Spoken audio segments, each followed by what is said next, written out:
এই যে আজকে একজন ব্যক্তিকে গ্রেফতার করা হলো, ওনার নাম হচ্ছে মেহেদিন আফরোজ শাওন। পুরো জিন্দেগিটা ভরে তিনি আর তার স্বামী ইসলামের বিরোধিতা, কোরআনের বিরোধিতা, টুপিওয়ালা পাঞ্জাবিওয়ালাদের বিরোধিতা যেই হুমায়ুন আহমদ করেছে, তার স্ত্রী আল্লাহ তাআলা তার ঘরে ওইরকম স্ত্রী দিয়েছে, সেই শাওন আজকে গ্রেফতার হয়েছে। তিনিও পুরো জিন্দেগিটা নামে মুসলমান, নামে কি বলেন না, নামে কি মুসলমান, কিন্তু পুরো জিন্দেগিটাই ইসলাম আর কোরআনের বিরোধিতা করেছে। টুপিওয়ালারা যখনই কোনো বিপদে পড়েছে সে বলেছে আমি শান্তি পাই।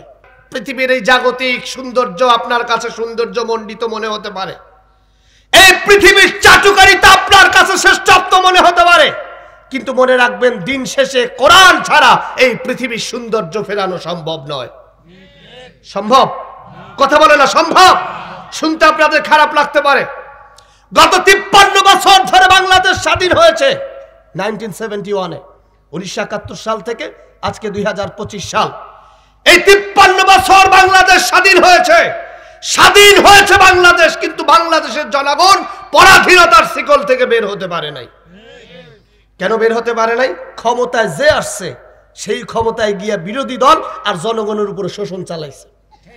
ট্রেন্ডিং হয়ে গেছিল, ক্ষমতা পাইলে, শেয়ার পাইলে সে মনে করেছে পুরা বিশ্ব জয় করে ফেলেছি, আর সময় আর সুযোগ মতো জনগণের, জনসাধারণের স্বাধীনতার, সার্বভৌমত্বের, কোরআন ইসলামের, টুপিওয়ালা পাঞ্জাবিওয়ালাদের, রাসূলের আদর্শের উপরে স্টিম রোলার চালিয়েছে। 53 বছর ধরে নামে মুসলমান কিন্তু কার্যক্রম করেছে পশ্চিমা বিশ্বের ইশারায়। 53 বছর ধরে নামে মুসলমান, কোরআনকে সংবিধানে আনতে চাইলে দাদা বাবুদের ইশারায় আমার কোরআন আর ইসলামকে সংবিধানে আনতে দেয় নাই। 53 বছরের গভর্নমেন্ট, 53 বছর ধরে একই জায়গায় চলেছে। আর এই 53 বছর একই স্টাইলে চলেছে বিধায় মাইন্ড করবেন না, 53 বছর ধরে চাঁদাবাজ বন্ধ হয় নাই, ধর্ষণ বন্ধ হয় নাই, খুন বন্ধ হয় নাই, রাহজানি বন্ধ হয় নাই, চুরি বন্ধ হয় নাই, ডাকাতি বন্ধ হয় নাই। চেয়ারম্যান রাস্তা খাইয়ে খাল বাড়িয়ে ফেলেছে, এমপি সাহেব লক্ষ হাজার কোটি টাকা চুরি করে, দুর্নীতি করে কানাডার বেগম পাড়ায় বাড়ি বাড়িয়েছে।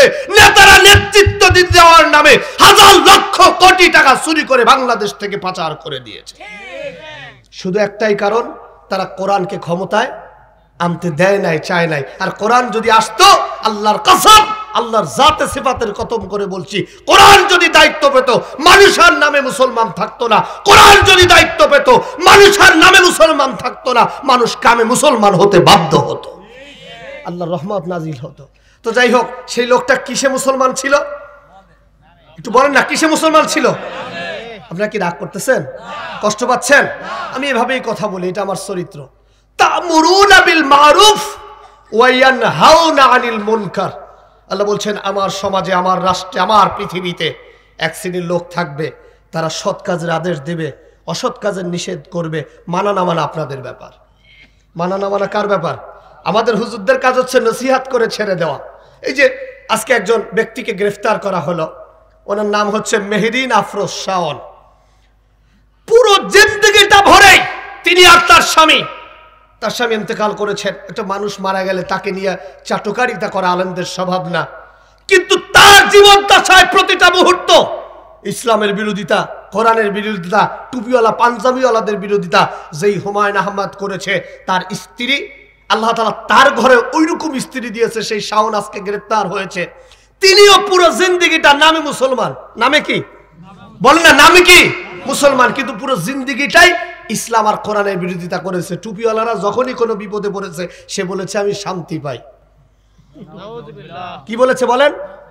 শান্তি পাই। টুপিওয়ালাদের বিপদে যাদের শান্তি হয় তাদের শান্তি বেশি দিন থাকে না, তাদের শান্তি বেশি দিন থাকে না। এই টুপিওয়ালাদের ব্যাপারে পয়গাম্বর 1500 বছর আগে বলেছে। এই যে আপনারা যারা বসে আছেন, নেভার মাইন্ড, আপনারা যারা আমার চেহারার দিকে তাকিয়ে আছেন, শুধু আমি না, ইটস নট অনলি মি, শুধু আমি এরকম না, অল এভরি আলেম, পৃথিবীতে যত আলেম আছে, মুফাসসির আছে, মুহাদ্দিস আছে, মুফতি আছে, পীর আছে, আল্লাহর পয়গম্বর বলেছেন তোমরা যখন কোনো আলেমের চেহারার দিকে তাকিয়ে থাকো, যতক্ষণ পর্যন্ত তাকিয়ে থাকবা ততক্ষণ পর্যন্ত আল্লাহ তাআলা সগীরা গুনাহগুলো মাফ করতে থাকবে।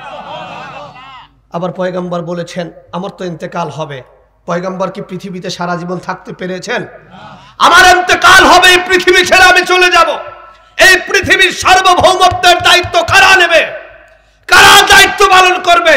পয়গম্বর বলে যাচ্ছেন, আল উলামা ওরাসাতুল আম্বিয়া, আমার ইন্তেকালের পর এই দুনিয়া থেকে অন্য দুনিয়ায় আমি পয়গম্বর স্থানান্তরিত হয়ে যাবার পর এই দুনিয়ার সমস্ত দায়িত্ব, কোরআন প্রতিষ্ঠার দায়িত্ব ওয়ারিস সূত্রে আমি আলেমদেরকে দিয়ে গেলাম।